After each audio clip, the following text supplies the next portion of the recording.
Welcome to Chem Plus. Welcome to Chem Plus. We have decided to look at Group 1 metals, the alkali metals.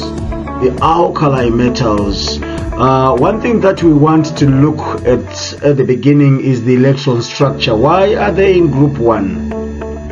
They are in Group 1 because, you tell me, they are in Group 1 because they have one electron in the outer shell.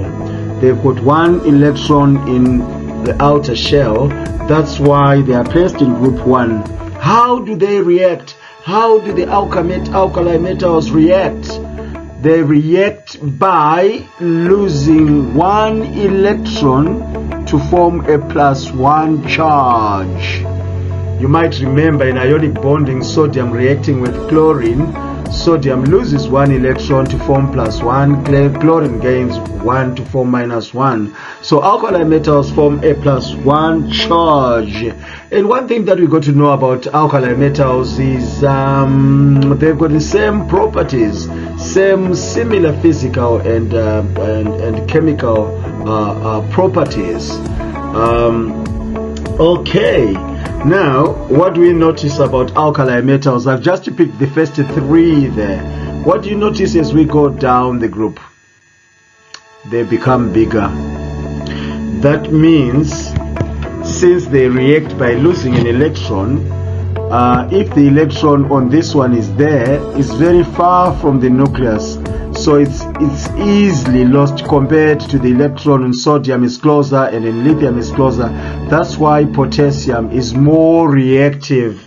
Lithium is number 3. You are expected to know the arrangements of electrons in shells. Have a go for lithium. Number 3, atomic number 3.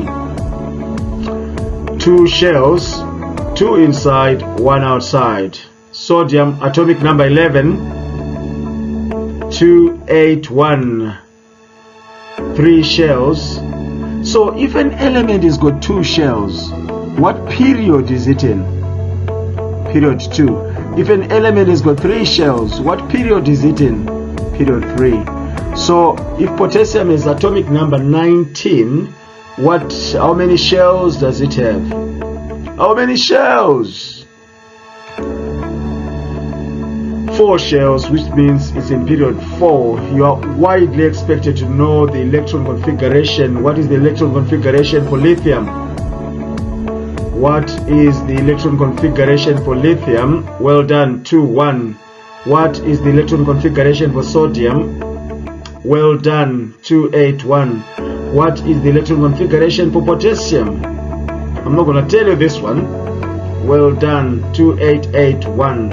Now, we're going to stop and think, why are they called alkali metals? Why are they called alkali metals?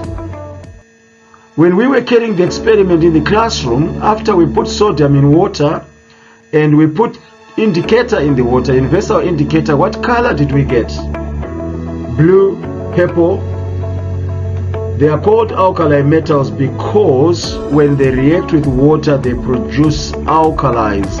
Lithium plus water, lithium hydroxide plus hydrogen. Sodium plus water, sodium hydroxide plus hydrogen. This is the reason why they are called alkali metals, because when they react with water,